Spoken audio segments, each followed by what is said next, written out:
নমস্কার বন্ধুরা, আমি তনুশ্রী। আপনাদের প্রত্যেককে ইজি কুকিং উইথ তনুশ্রীতে অনেক স্বাগত।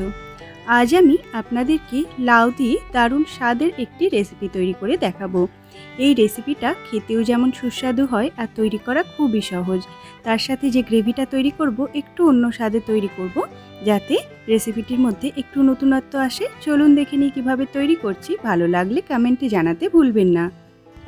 লাউয়ের এই রেসিপিটি তৈরি করার জন্য চেষ্টা করবেন যে লাউটা ব্যবহার করবেন সেটা যেন খুব নরম আর কচি হয়। একটু যদি ভিতরে বীজ বেশি হয়ে যায় সেক্ষেত্রে বীজের ভাগটা পুরোপুরি বাদ দিয়ে আমরা লাউটাকে ব্যবহার করে রান্না করতে পারি। আর দেখুন, এই লাউটাকে আমি সম্পূর্ণটা ধুয়ে পরিষ্কার করে খোসাটা ছাড়িয়ে ফেলেছি। এরপর 4 ভাগে কেটে নেব। যদিও লাউটা যখন কেটেছিলাম বীজ খুব একটা বেশি ছিল না, তবে আমি বীজের যে পোর্শনটা সেটাকে বাদ দিয়ে পুরো রেসিপিটা তৈরি করেছি।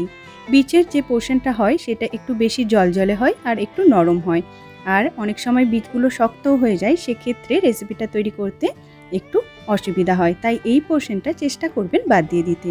এটাকে পরে ভর্তা হিসাবে রান্না করতে পারেন। দেখুন, সম্পূর্ণ লাউটা এইভাবে কেটে নেওয়ার পর আমি এইভাবে গ্রেট করে নিয়েছি।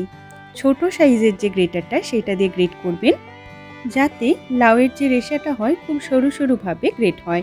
একটু মোটাটা দিয়ে করলে কি হবে, যে লাউটা মোটা মোটাভাবে গ্রেট হবে, সেক্ষেত্রে কুকিং টাইমটা একটু বেড়ে যাবে। লাউটা সম্পূর্ণটা গ্রেট করা হয়ে গেছে, এটাকে সাইডে রেখে দেব। অন্যদিকে একটি পাত্রে আমি হাফ কাপ মতো ছোলার ডাল আগে থেকে ভিজিয়ে রেখেছিলাম, সেটাকে জলটা ঝরিয়ে নিয়েছি। ছোলার ডালটা 3 থেকে 4 ঘন্টা ভিজিয়ে নিলেই হবে, আর আপনারা আগের দিন রাত্রেও ভিজিয়ে রেখে দিতে পারেন।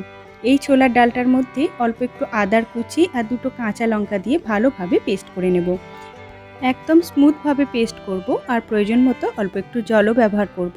তবে চেষ্টা করব জলটা যত কম ব্যবহার করা যায় ততটাই কম ব্যবহার করব। ডালটা বাটা হয়ে গেলে কড়াইয়ে সর্ষের তেল গরম করে তেলে ফোড়ন দিয়ে দেব 1 চামচ জিরে ফোড়ন আর হাফ চামচ মৌরি ফোড়ন। জিরে আর মৌরির গন্ধটা এই বড়াটার মধ্যে যখন থাকবে খেতে অসাধারণ লাগবে। ফোড়নটা ভাজা হয়ে গেলে এর মধ্যে গ্রেট করে রাখা লাউটা প্রথমে দিয়ে দিচ্ছি। লাউটা দেওয়ার পর গ্যাসটাকে হাই ফ্লেমে রেখেই নাড়াচাড়া করতে করতে ভালোভাবে মিশিয়ে নিতে হবে আর কষিয়ে নিতে হবে। এইভাবে একবার কষানো হয়ে গেলে যখন সম্পূর্ণটা ফোড়নের সাথে মিশে যাবে, এখানে পরিমাণ মতো দিয়ে দেব নুন। হাফ চামচের থেকে একটু বেশি পরিমাণে নুন এখানে ব্যবহার করছি। আর দিয়ে দেব অল্প একটু হলুদ আর শুকনো লঙ্কার গুঁড়ো। সমস্ত কিছু দিয়ে গ্যাসটাকে হাই ফ্লেমে রেখে নাড়াচাড়া করতে করতে কষিয়ে নেব। খুব বেশি নাড়াচাড়া করে একদম অনেকক্ষণ ধরে কষানোর কিছু নেই। জাস্ট এটাকে নাড়াচাড়া করে একবার মিক্স করে নিয়ে চাপা দিয়ে দেব, আর গ্যাসটা কিন্তু হাই ফ্লেমেই থাকবে। মাঝে একবার নাড়াচাড়া করে দেব। এইভাবে 3 থেকে 4 মিনিট চাপা দিয়ে কুক করলেই লাউটাও সুন্দরভাবে সিদ্ধ হয়ে যাবে আর জলটাও একদম শুকনো শুকনো হয়ে যাবে। আমি মাঝে একবার নেড়ে দিয়েছিলাম। 3 থেকে 4 মিনিট পর ঢাকাটা খুলে নিচ্ছি। দেখলেই বুঝতে পারবেন জলটা শুকনো শুকনো হয়ে গেছে আর লাউটা খুব সুন্দরভাবে কুক হয়ে গেছে। লাউয়ের কাঁচা গন্ধটাও চলে গেছে আর লাউটা দেখুন গলতেও শুরু করেছে। এইভাবে অবশ্যই লাউটাকে আগে সুন্দরভাবে কুক করে নেবেন, না হলে লাউয়ের জলটা শুকনো করতে অনেক সময় লেগে যাবে। লাউটা এইভাবে শুকনো হয়ে গেলে এর মধ্যে বেটে রাখা ডালটা দিয়ে দিচ্ছি। ডালটা দেওয়ার পর অল্প একটু আমি চিনি দিয়ে দেবো স্বাদটাকে ব্যালেন্স করতে। তবে আপনারা পছন্দ না করলে এক্ষেত্রে চিনিটা আপনারা স্কিপ করে যেতে পারেন। চিনিটা দেওয়ার পর নাড়াচাড়া করতে করতে ডালটাকে রান্না করব লো টু মিডিয়াম ফ্লেমে। খুব বেশি হাই ফ্লেমে আর নাড়াচাড়া করব না। তবে ডালটা দেওয়ার পরেই খেয়াল করবেন ডালটা কিন্তু কড়াইয়ে চিটে চিটে যাবে। সেক্ষেত্রে একটু ধৈর্য ধরে নাড়াচাড়া করতে করতে ডালটাকে শুকনো শুকনো করে নিতে হবে। সমস্ত কিছু সুন্দরভাবে অলটুগেদার মিশে গেছে। এরপর ওপর থেকে আমি অল্প একটু গরম মশলার গুঁড়ো ছড়িয়ে দেব। গরম মশলার গুঁড়োটা ছড়িয়ে দেওয়ার পর নাড়াচাড়া করতে করতে আরও 2 থেকে 3 মিনিট একটু হাই ফ্লেমে এটাকে শুকনো শুকনো করে নেব, যতক্ষণ না এটা কড়াই থেকে একদম ছেড়ে ছেড়ে উঠে আসছে আর একদম শুকনো শুকনো হয়ে যাচ্ছে। দেখুন, কড়াই থেকে এরপর কিন্তু সম্পূর্ণ মিশ্রণটা ছাড়তে শুরু করেছে। তার মানে একদম পারফেক্টলি এটা রেডি হয়ে গেছে। এবার এটাকে একটি থালায় ঢেলে ঠান্ডা করে নেব। যেই থালায় ঢালবো সেই থালাটায় প্রথমে একটু সর্ষের তেল বা সাদা তেলও আপনারা ব্যবহার করতে পারেন, যে কোনো তেল ব্রাশ করে নেবেন, তাহলে ভালোভাবে বড়াগুলো থালা থেকে উঠে আসবে। থালাটার মধ্যে সম্পূর্ণ মিশ্রণটা দিয়ে দেব আর ওই স্প্যাচুলার সাহায্যেই সমানভাবে চারিদিকে স্প্রেড করে দেব, যাতে বড়ার সাইজগুলো একদম ইভেনলি হয়। এইভাবে আস্তে আস্তে চারিদিকে সমানভাবে স্প্রেড করতে থাকবো। যেহেতু আমার থালাটা একটু বড় সাইজের ছিল, তাই আমি একটু মাঝখানটা এটাকে জড়ো করে এইভাবে সমানভাবে ছড়িয়ে নিয়েছি। ঠান্ডা হয়ে যাওয়া পর্যন্ত অপেক্ষা করব। 10 থেকে 15 মিনিট পর দেখব সুন্দরভাবে ঠান্ডা হয়ে গেছে, আর দেখুন খুব সহজে এটা থালা থেকে উঠেও যাবে। এরপর ছুরির সাহায্যে নিজেদের পছন্দ মতো যে কোনো শেপেই কেটে নিতে পারেন। আমি এখানে চৌকো বড় বড় টুকরে কেটে নিয়েছিলাম, আপনারা ডায়মন্ড শেপেও কেটে নিতে পারেন। এইভাবে এই বড়াটা কেটে নেওয়ার পর আমরা ভালোভাবে মচমচে করে ভেজে নেব। এই বড়াটা এই তরকারি ছাড়াও শুধু যদি আপনি মচমচে করে ভেজেও ভাতের পাতে খান, খেতে অসাধারণ লাগে। এরপর সমস্ত বড়াগুলোকে আমি প্রথমে ভেজে নেব। তার জন্য কড়াইয়ে সর্ষের তেল ভালোভাবে গরম করে নিচ্ছি। তেলের মধ্যে আস্তে আস্তে এইভাবে বড়াগুলো বসিয়ে দেব। গ্যাসটাকে মিডিয়াম টু হাই রাখবো, খুব বেশি লো ফ্লেমে ভাজবো না, একটু মিডিয়াম টু হাই ফ্লেমে রেখে একদিকটা লাল হয়ে ভাজা হয়ে গেলে উল্টে পাল্টে চারিদিকটা সুন্দরভাবে লাল করে মচমচে করে ভেজে নেব। বড়াটা ভাজার সময় খেয়াল করবেন সুন্দর একটা সুগন্ধ এর থেকে উঠে আসছে। বড়াটা কিন্তু শুধু খেতেও খুব ভালো লাগে, আর যেভাবে আমি এই কারিটা করে এই বড়াগুলো রান্না করব, সেইভাবে কারি দিয়ে এই স্পেশাল কারিটার সাথেও এই বড়াগুলো খেতে অসাধারণ লাগে। এইভাবে সমস্ত বড়া ভাজা হয়ে গেলে এরপর কারিটা তৈরি করব। তার জন্য কড়াইয়ে সর্ষের তেল গরম করে ফোড়নে দিয়ে দিচ্ছি 1 চামচ কালো সর্ষে, আর দিয়ে দেব কয়েকটা কারি পাতা।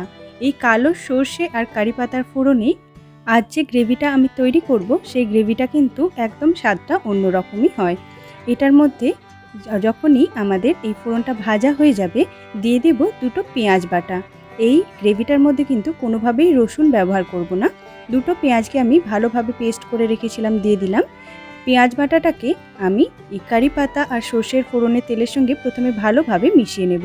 সমস্তটা একবার মিশে গেলে এখানে আদা কাঁচা লঙ্কা বাটা দিয়ে দেব, আর দিয়ে দেব টমেটোর বাটা।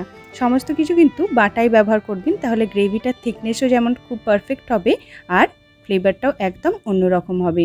এইভাবে আদা, টমেটো আর পেঁয়াজটা ভালোভাবে কষিয়ে নেব, যতক্ষণ না একদম শুকনো শুকনো হয়ে যাচ্ছে আর ভালোভাবে কষানো হয়ে যাচ্ছে আর পেঁয়াজের কাঁচা গন্ধটা চলে যাচ্ছে।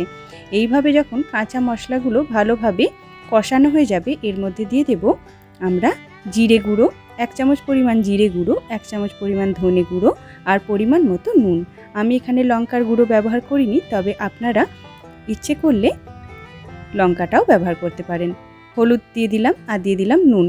সমস্ত কিছু মশলাগুলো দিয়ে অল্প একটু জল দিয়ে ভালোভাবে আমি মশলাটাকে কষিয়ে নেব, যতক্ষণ না মশলা থেকে তেল ছেড়ে দিচ্ছে।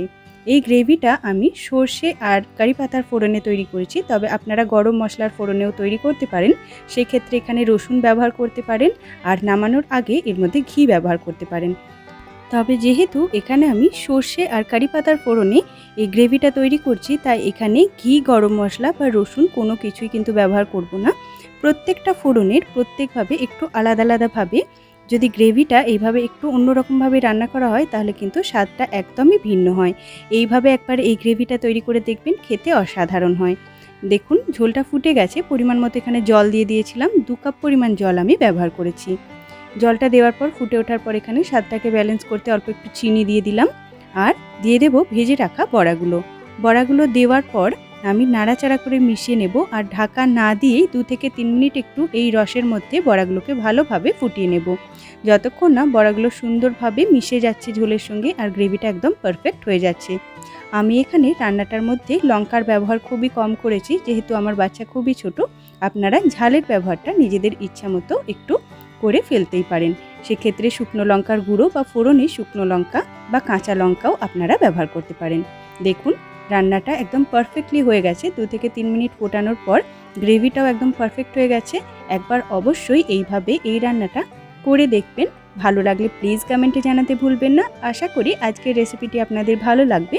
ভালো লাগলে প্লিজ আমার ভিডিওটিকে লাইক করবেন, বন্ধুদের সাথে শেয়ার করবেন, আর চ্যানেলটি সাবস্ক্রাইব করে সঙ্গে থাকার অনুরোধ রইল। আজকের মতো আসি। Thanks for watching my video.